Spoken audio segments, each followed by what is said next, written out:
And so what does that do? Well, this is going to send us to what? A plus B tau acting on cube root of 2 plus C tau acting on cube root of 2 squared. So this is why he says that tau is completely fixed by what it does to the cube root of 2, right? Because the extension field here has a basis which is generated by cube root of 2, if you say what happens to cube root of 2 under the Q-fixing automorphism tau, well, then you've specified what tau is. So what are the choices?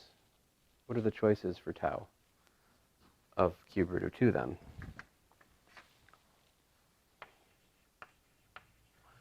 What choice for tau cube root 2? We'll ask math in Russian way. There we go.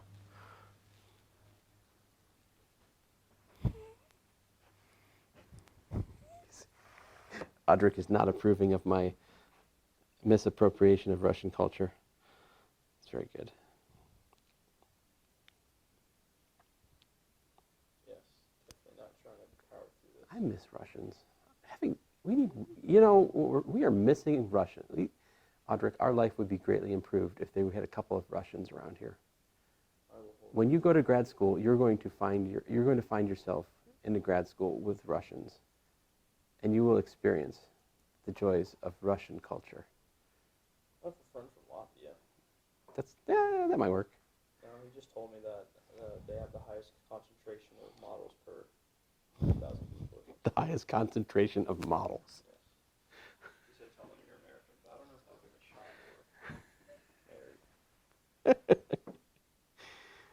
or married. That's funny. All right, so so the other choices, right?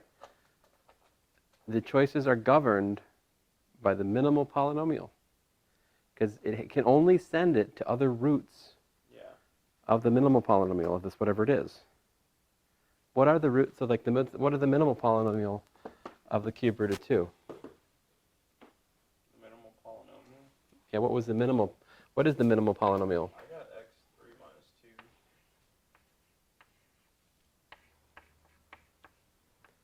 Now, so x cubed minus 2.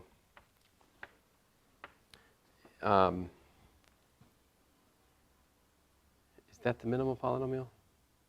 Yeah, that is. You're right. Thank you. Yes, very good. And remember how that went? This factors as x minus the cube root of 2. X, yeah, x minus omega root 3 of 2, x minus omega conjugate root 3, 2, right? Which is also omega squared. The point is the other two roots of the minimal polynomial for cube root of 2 are not real. You are not allowed to send them. You cannot send the cube root of 2 to those. They're not in K. So, omega cube root of 2 and omega squared, if you like, or omega bar cube root of 2, these are not an element of K. So therefore, tau of cube root of 2 has to do what? It has to go to a cube root of 2. That's your only choice. But that's our only choice for that. That means that our only choice for this is the identity. So any, Q-fixing automorphism of this K is the identity. So.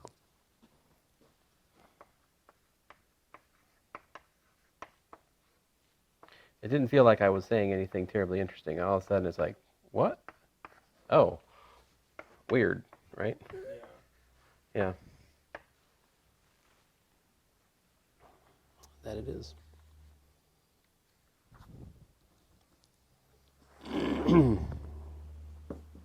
So here's what he says. In general, K is generated by in general, K is generated or F by some collection of elements, then an automorphism, F fixing automorphism is completely determined by what it does to the generators. And so if K over F is finite, then K is finitely generated over F by some algebraic elements. And so by the proposition, we just had the number of automorphisms of K fixing F is finite. In fact, aut K over F is a finite group. And he says, in particular, the automorphisms of a finite extension can be considered as permutations of the roots of a finite number of equations. In fact, not every permutation gives rise to an automorphism, as example 2 illustrates, right? See, were these, I mean, it's kind of a, if you think about permutations of the roots, there's like 6 you have 3 things. How many permutations on 3 things? 6. Yeah. S3 is the group of permutations on 3 things, right? And even though there's 6 possible permutations of the roots, we can't even use one of them except for the identity. Like, yeah. So, in contrast, in the complex example or example 1, all of the permutations of the roots were in the. Yeah. And so, we're going to see. In general, it's somewhere in between those extremes. Let's see here.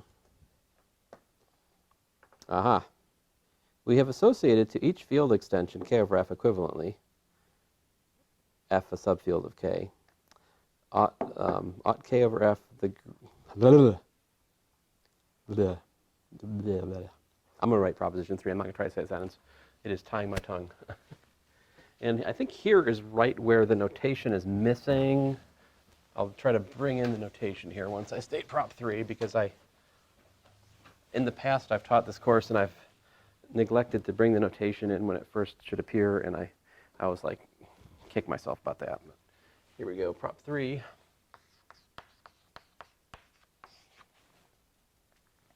Let H be a subgroup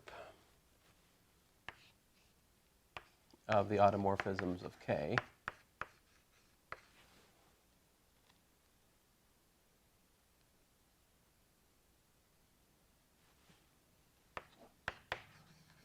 Then the collection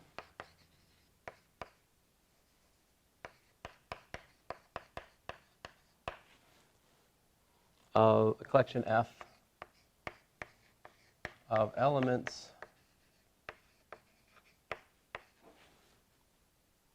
of K fixed by all elements of H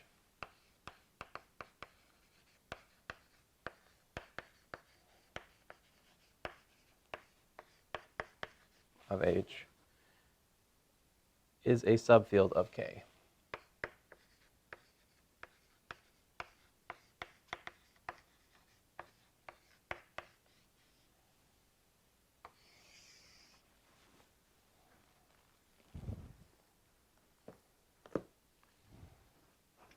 And the following definition, this subfield he's describing in the proposition is called the fixed field of H.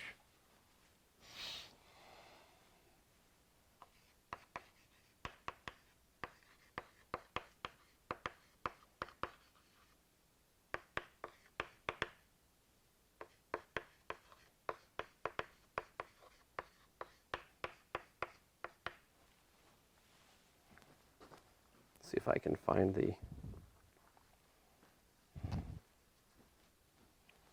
All right, so rats. Ba-dum.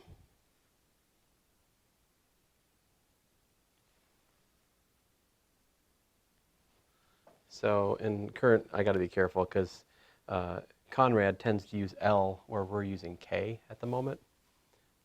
So I should, to be consistent with my current discussion, I should really say K upper H, all right, is equal to alpha in K, all right, such that sigma of alpha equals alpha for all sigma in H. You can contrast that to ought, K over F, right? Which was what? Sigma in ought K, right? Such that what? Such that sigma of alpha equals to alpha for all alpha in F, right? Conrad points out that these are related but different because for the same equation, right, but different quantifiers. Like the fixed field, it's all the field elements which all of the subgroup automorphisms fix. Whereas the fixed, the F-fixing automorphisms of K, it's all the automorphisms which hold F constant, right, which fix F.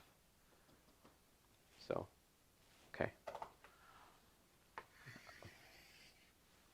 The claim is that KH is a subfield. How do we prove that?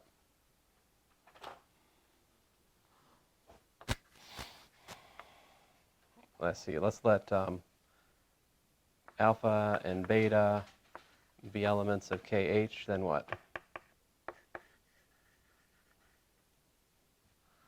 Let's let sigma be an element of H, which of course is a subgroup of ought K, right?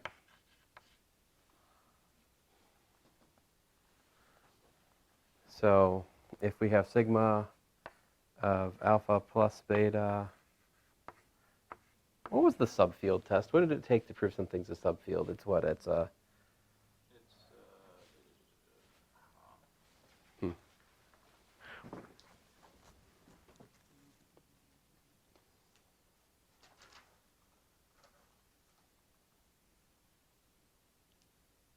Well, he shows closure under addition, subtraction, multiplication, and inversion. All right, so we'll do the same.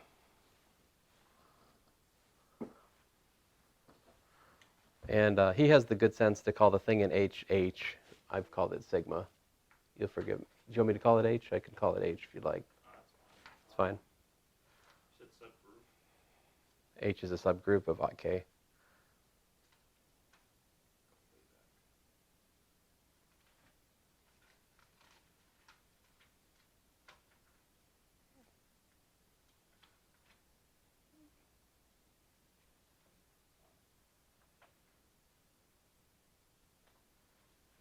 Where's the subfield test?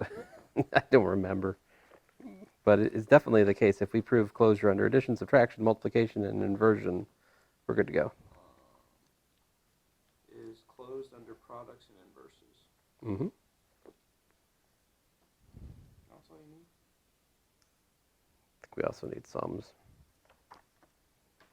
At least he checks it. Is it the subgroup criterion? Oh, yeah, okay, so see, the field is more than a sub, I mean, there's the additive subgroup, but there's also the, but anyway, so let's look at this. So sigma of alpha plus or minus beta, right, is sigma of alpha plus or minus sigma of beta because sigma is a homomorphism of K, right? But it's also doing what? It's also fixing any elements of K upper H, right? The fixed field of H. And so that's alpha plus or minus beta, right? So therefore, alpha plus or minus beta is an element of KH because we just showed it was fixed by an arbitrary automorphism in H. And then likewise, if we look at the alpha beta, well, that's sigma alpha, sigma beta, which is alpha beta because, again, sigma is in H, which fixes alpha and beta by assumption. Thus, alpha beta is in the fixed field of H.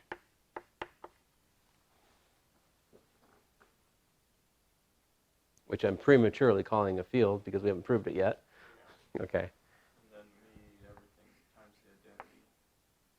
Wait, what is it per field? Well, yeah, I mean, well, now we're going to show inverses. Well, he checks inverse. Well, he says so that F is closed, hence the subfield of K. Now his F is my K upper H, right? So I'm saying F is equal to that. You just pull the inverse out. So F inverse, sigma of inverse is, You take the, kind of like the oh, even thing. right. Since it's an isomorphism, we can do that. Right, we can pull the inverse out. An isomorphism of an inverse is the inverse of the image of the isomorphism. And so that's alpha inverse again. So the subset KH is closed under addition, subtraction, multiplication, and inversion. It follows that it's a subfield. Okay. So you don't have to prove that everything in it goes, oh yeah. That's KH, which is, of course, a subset of K, is a subfield of K. What's that? No, I was going to ask about proper containment.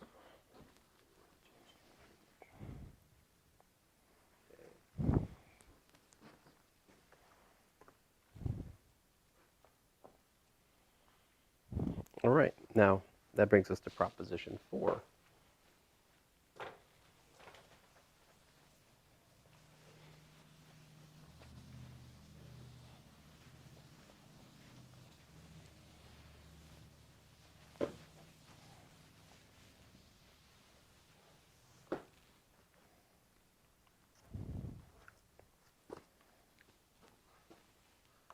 I will eventually go faster in this chapter, but at the moment I think it's important to go through things somewhat methodically so we are sure we understand this bit, this bedrock of the whole discussion. So the association of groups to fields and fields to groups defined above is inclusion reversing. All right. So at number 1, if F1 is a subfield of F2, which is a subfield of K, then ought K over F2 is a subgroup of ought K over F1. No, other way around. Nope.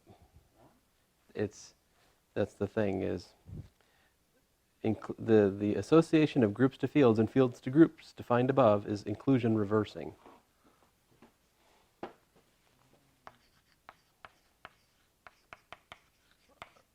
Association of fields to groups is inclusion reversing. That doesn't make any sense to me. Well, that's why we're going to prove it. Too. But I agree. It's like you're like, what? That's not what I want. All right, so if, so it's not the theorem that you want, it's just the theorem that you need. All right, H1, I mean, because we want theorems which are true. So, yeah, let's see here. So here's we go, 2 subgroups of K. All right. Then, with our notation, woohoo, we have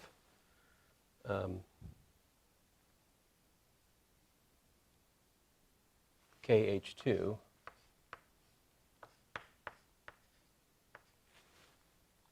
is a subset of KH1.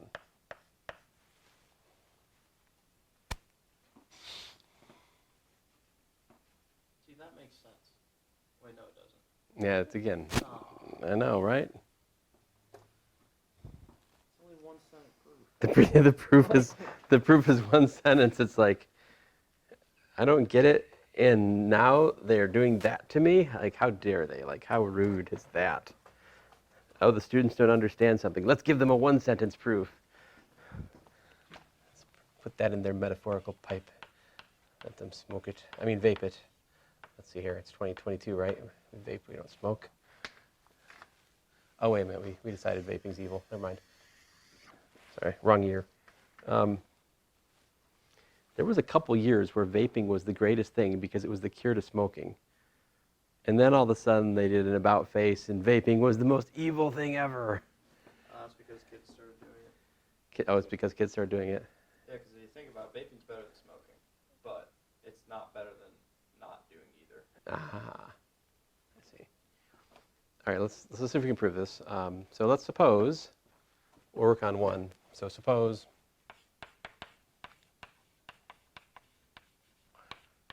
F1 is a subfield of F2 is a subfield of K, all right? Let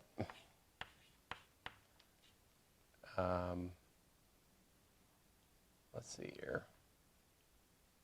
Sigma be an element of, I'm trying to think of how I want to do this, aught K over F2, right?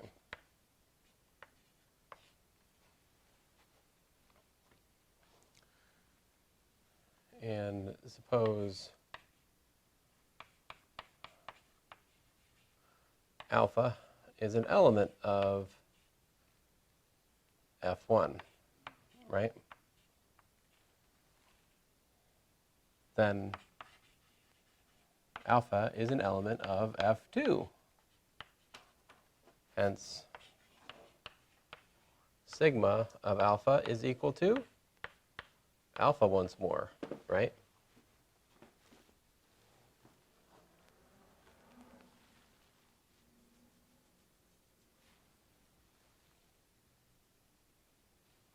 I got caught up in reading the proof and it stops. It just says which gives. Which give Which gives. Is that in your book too? which gives 1. It says any automorphism of K that fixes F2 also fixes its subfield F1, which gives 1. The second assertion is Yeah. All right, so I'm expanding that sentence right now. So it's just this, since it's a subset, right? So you pick anything in F1, let something, then since it's a subset of F2, right? That means alpha's in F2, which then means that sigma of alpha is equal to alpha again. But alpha was arbitrary element of F1, right? Yeah. Thus what? Sigma is an element of aught K over F1. Therefore, aught K over F2 is a subset of aught K over F1.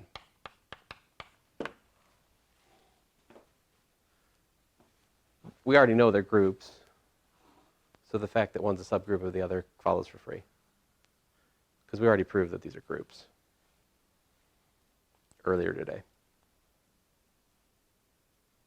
So all I'm obligated to show here is inclusion as subset. And this proves that.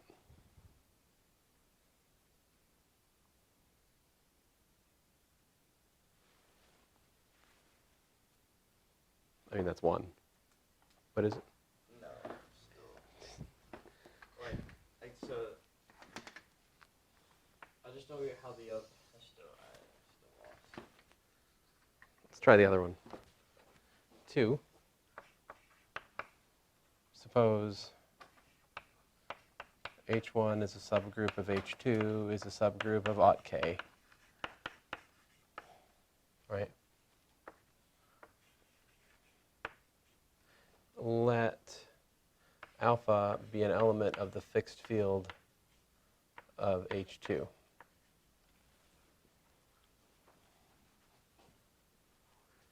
I want to show that alpha is an element of the fixed field of H1. So to do that, I should say let, sigma be an element of aught K, which fixes H1. No, that's not the right thing to say.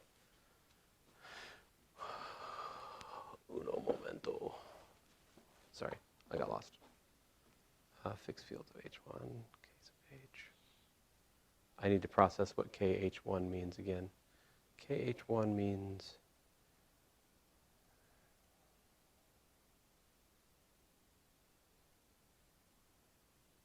so I don't need to, what am I doing? I don't need to, sigma is where? Sigma in H1. That's what I need to do. Sigma is an automorphism in H1. All right? And thus, sigma is a automorphism in H2 because of this. Right? And that implies that sigma of alpha is equal to alpha once more by definition of KH2, by definition of the fixed field of H2. See, because alpha being in here means that if I hit alpha, if I take any automorphism from H2, and I feed alpha to it, I get alpha back again. That's the definition of the fixed field, right? Mm-hmm. So, but we just showed that any H1 automorphism fixes alpha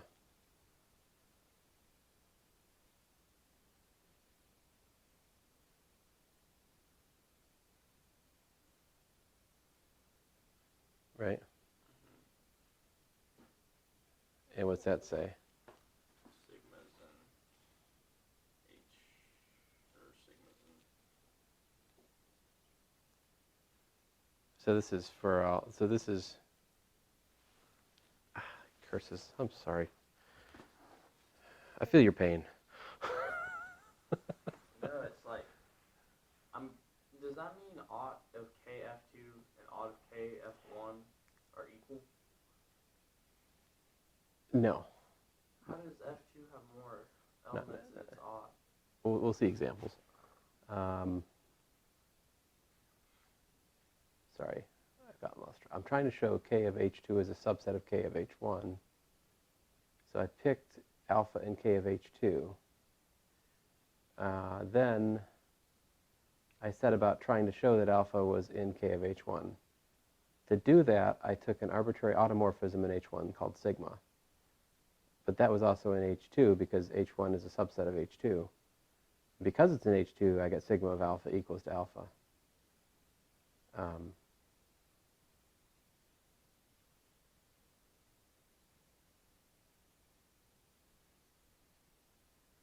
At which point I forgot what I was trying to do. But I'm an idiot. But I think that actually shows that alpha is in K of H1.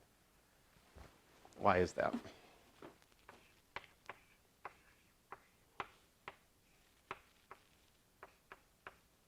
Because what does it take for alpha to be in K of H1?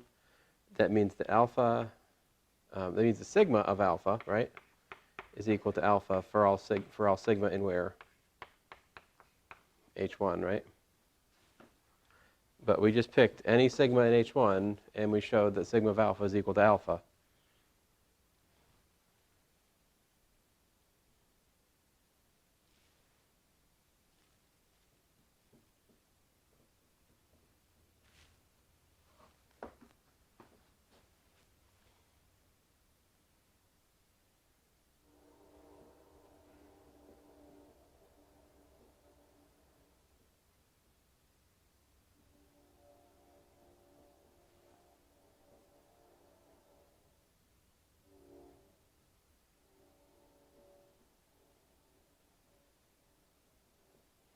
So thus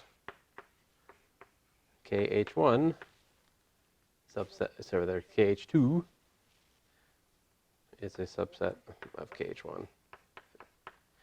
And yes, I agree. I struggle with the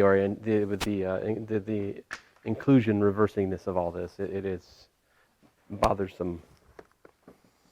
And only one sentence long.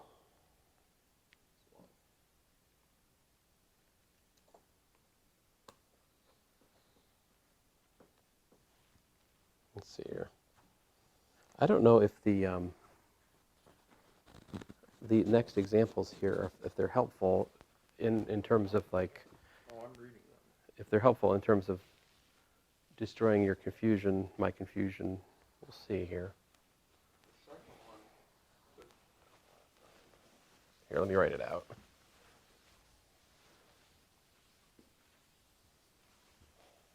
As a general point of order, like as you're working on the stuff, it's important to have this definition and that definition like in front of you for a while until they're ingrained. I have, you know. So what's that? Example 1? So he's got K equal to Q adjoining the square root of 2. And he said the fixed field of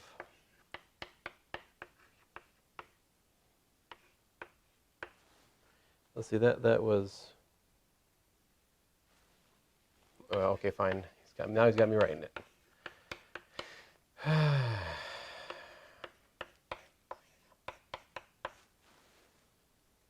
So that was 1 sigma.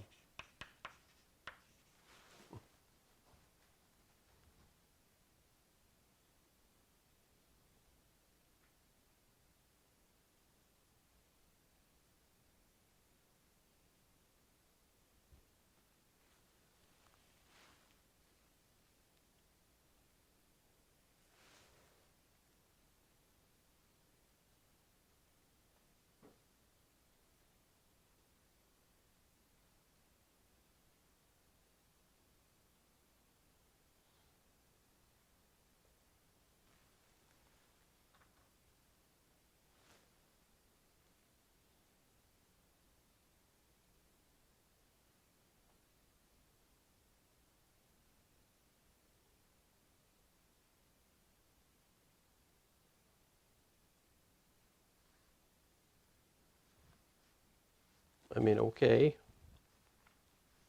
I mean, this sigma is the one that is basically the, you know, sort of the conjugation, if you will, right?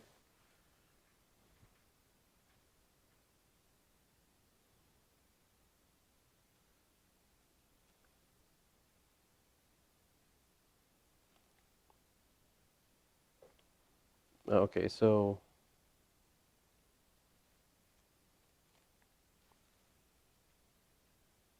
what's he trying? What is he trying to find here? The fixed field of Q. I guess that's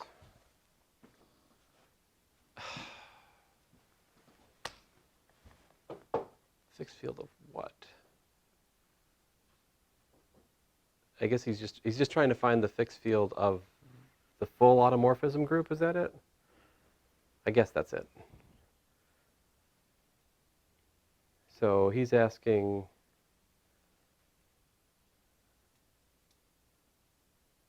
in our notation, what is Q adjoins square root of 2, right? And then, He doesn't have the conjugate map though. I know, just a second here. But that is what that sigma is. That defines the sigma. But so if I'm calling this thing H, okay?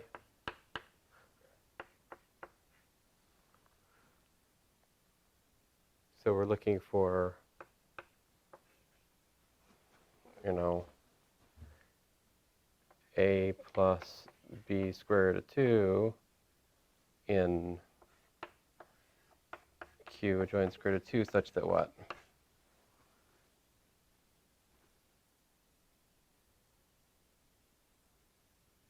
Sigma of A plus, I shouldn't use sigma as a variables, is my bad here. Let's use tau, okay? Such that tau of A plus B root 2 is equal to what?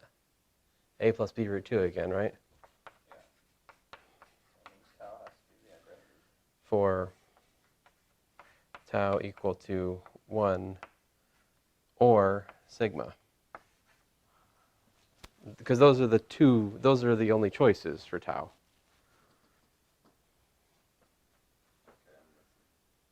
And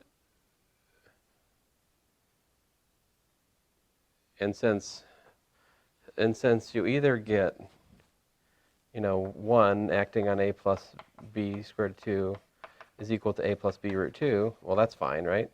But sigma acting on A plus B root 2 is A minus B root 2, right?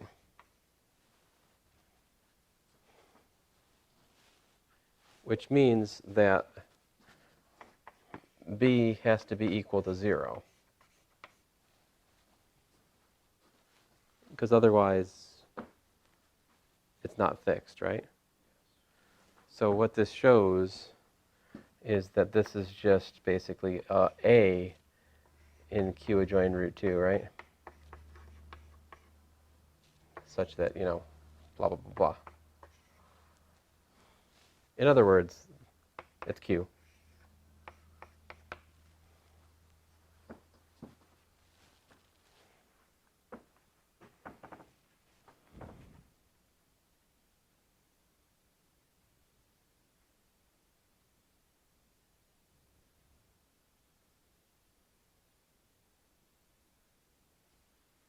And then on the other side of the other extreme of things, what happens when you look at what's the fixed field of the identity subgroup in the other example? That's his other example.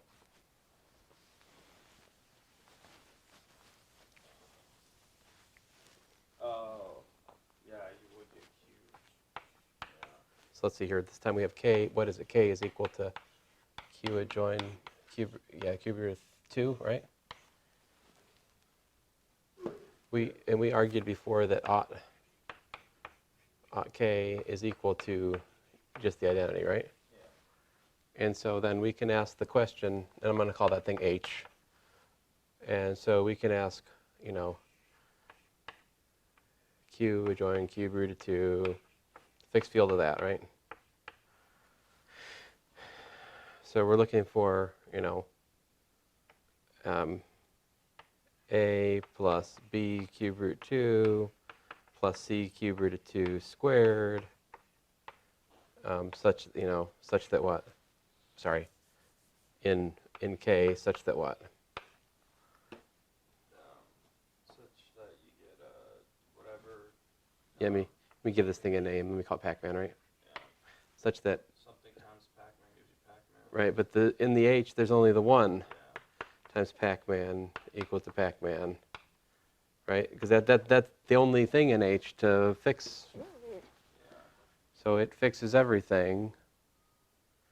So there's no condition put on the Pac-Man whatsoever, and so the fixed field of this is literally the whole deal. So these are sort of diametrically opposed examples. For Q adjoins square root of 2, we look at the fixed field of the full automorphism group, we get the prime subfield. For Q adjoin the cube root of 2, we look at the fixed field of the full automorphism group, and we just get back the whole field again. Not the prime subfield this time, right? But the whole deal. So.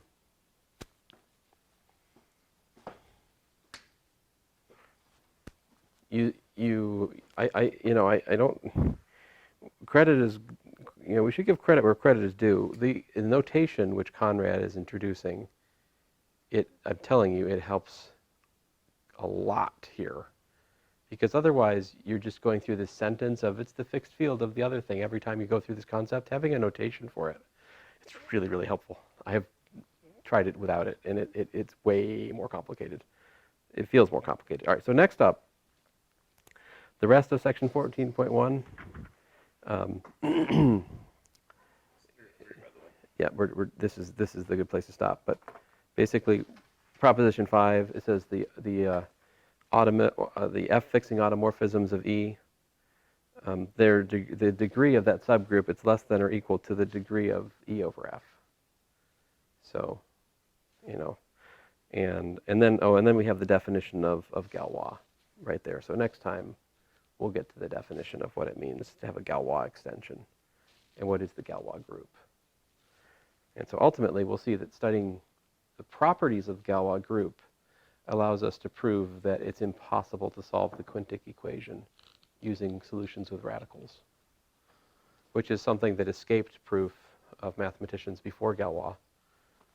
Well, that's not entirely true. Abel proved that you couldn't do it, that there wasn't a quintic equation, maybe Ruffini too, but it was left to Galois to prove not only that sometimes you could do it and sometimes you couldn't, and he gave a way to calculate when it was possible to find the solution for the quintic or other higher order equations by radicals.